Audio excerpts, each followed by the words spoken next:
Bonjour et bienvenue à tous dans cette vidéo sur ma chaîne. Alors comme vous pouvez le voir derrière, je ne suis pas en Belgique actuellement, je suis à Tenerife. Alors pourquoi je suis à Tenerife? Je comptais débuter ma chaîne en fait avec ceci, avec des séries. Donc j'étais à Tenerife pour une semaine théoriquement, je suis arrivé mercredi.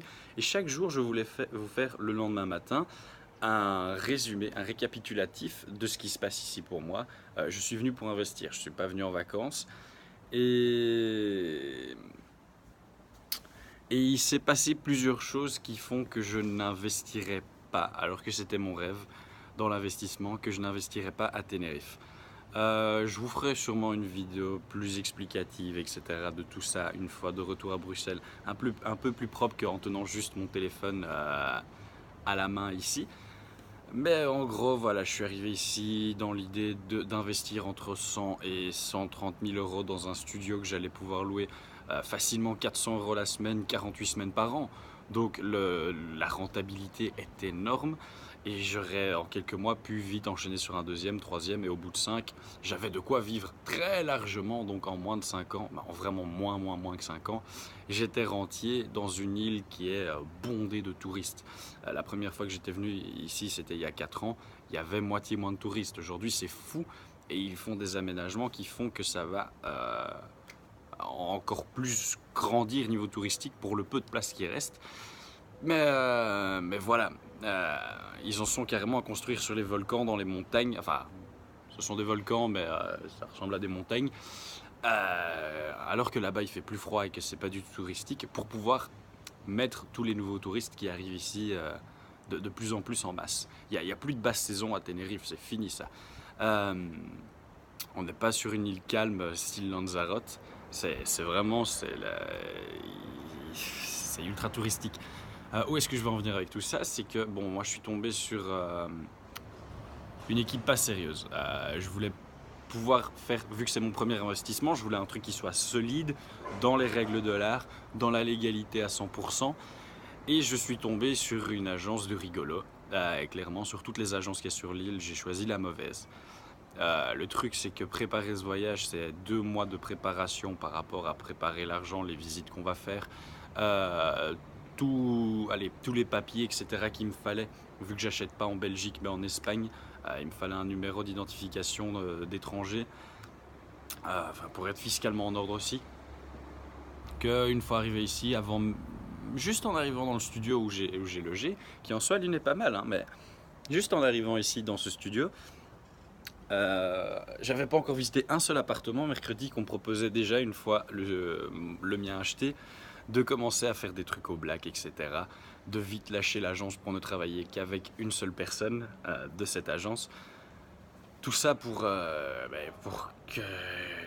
s'en mettre un peu plus les poches, mais je veux dire, là on parle de quelques pourcents par semaine en risquant l'illégalité.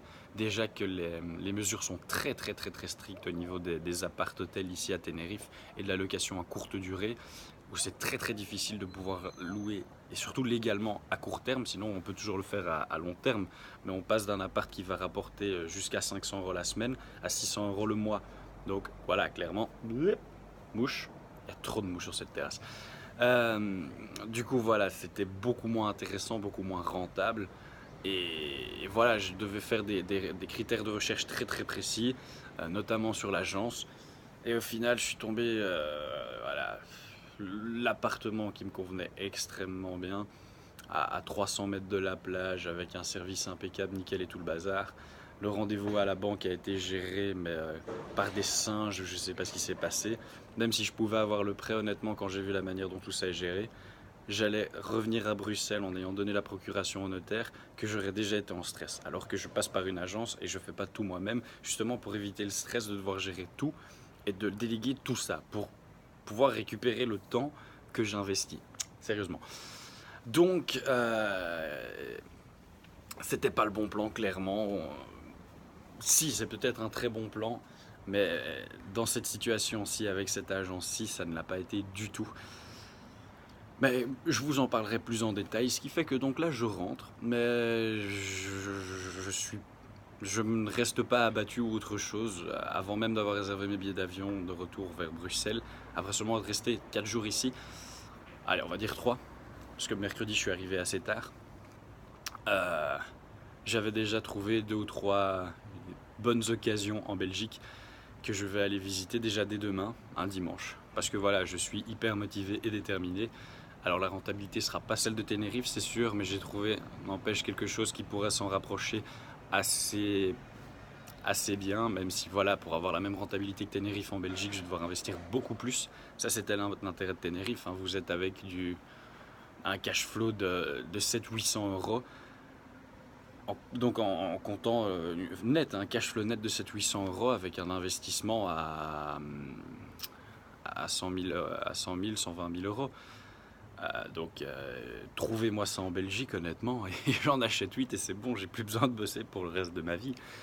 Donc, euh, donc voilà, c'est dommage. Je reviendrai aux Canaries pour acheter, mais là ce sera que pour moi, ce sera pas pour la rentabilité. Une fois que c'est ce qui va me motiver à bosser encore un peu plus à Bruxelles pour les quelques années qui me restent à bosser, c'est pour pouvoir vite revenir acheter quelque chose sur une île moins touristique. Je pense à Lanzarote, dont je suis tombé amoureux. Et voilà, que ce soit ma maison ou ma maison de vacances. Donc voilà, il n'y aura pas cette vidéo sur le suivi de mon investissement aux Canaries. Mais je vais garder l'idée, donc le suivi de mes investissements, sauf que ce sera en Belgique. J'espère que malgré du coup ce manque d'originalité, parce que je trouvais ça aussi vraiment exceptionnel, c'était aussi l'idée de la chaîne, c'était de vous montrer qu'il y avait autre chose que Bruxelles. Ok, il y a autre chose que Bruxelles, que la Belgique. N'empêche, il faut, en premier investissement, ici je serais peut-être resté si j'en aurais été à mon 3e ou 4e appart, que j'avais déjà beaucoup plus de fonds disponibles et que je pouvais me permettre, pas de me planter, mais que je pouvais me permettre plus. Là, ici, c'est pour un premier investissement, si je veux pas être surendetté ou avoir toutes des conneries pour pouvoir renchérir sur des autres et pouvoir vivre de tout ça. C'est peut-être pas le bon plan d'acheter ici en premier. Clairement, comme 3/4e investissement, une fois qu'on a les fonds, qu'on a beaucoup plus de garanties, etc. Là, par contre, c'est rêvé. Vous gagnez du temps incroyable. Et à mon avis, il n'y a pas qu'à Tenerife, hein. Vous achetez à Madère, vous achetez au Cap-Vert. J'ai aussi vu des trucs qui sont excellents du côté du Kenya et de Zanzibar. Oui, je vous dis, moi je regarde partout. Je regarde à La Réunion aussi. Je regarde vraiment partout, partout, partout. Je suis ultra motivé, ultra déterminé. Et ça, vous allez le voir dans mes vidéos. Donc voilà. Je comptais lancer ma chaîne, donc suite à la vidéo de présentation, par cette série de vidéos. Ça n'aura pas été le cas, donc je vais vraiment maintenant commencer à faire du contenu pour cette chaîne, à ramasser des abonnés, à me faire connaître. Enfin, des abonnés, je veux dire, les ramasser, c'est me faire de plus en plus connaître, quoi. Créer une communauté autour de moi, devenir un personnage dont on pourra s'inspirer. C'est aussi une de mes motivations, c'est être une source d'inspiration pour les gens qui sont comme moi, qui sont hyper motivés. Clairement, tout ce que je vais faire, je pense pas que quelqu'un qui veut s'enrichir mais qui veut pas s'en donner les moyens ne pourrait pas y arriver.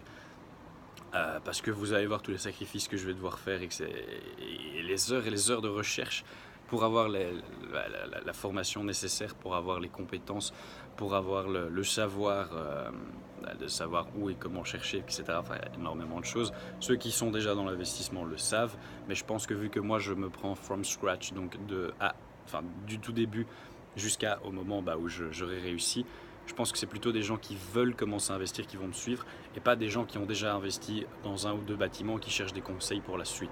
Ça, clairement, il y a 1 milliard d'autres vidéos sur YouTube qui vous l'expliqueront mieux que moi parce qu'ils sont déjà passés par là. Moi, c'était vraiment l'intérêt de cette chaîne, c'est de vous montrer tout de A à Z. Donc vous aurez mes premiers succès, mes échecs, hein, il y en aura sûrement, les points d'interrogation que j'ai, les immenses surprises. Donc voilà. Je crois que ce sera tout pour aujourd'hui. Je vous remercie d'avoir regardé jusqu'à maintenant et je vous dis à la prochaine pour une nouvelle vidéo. Au revoir.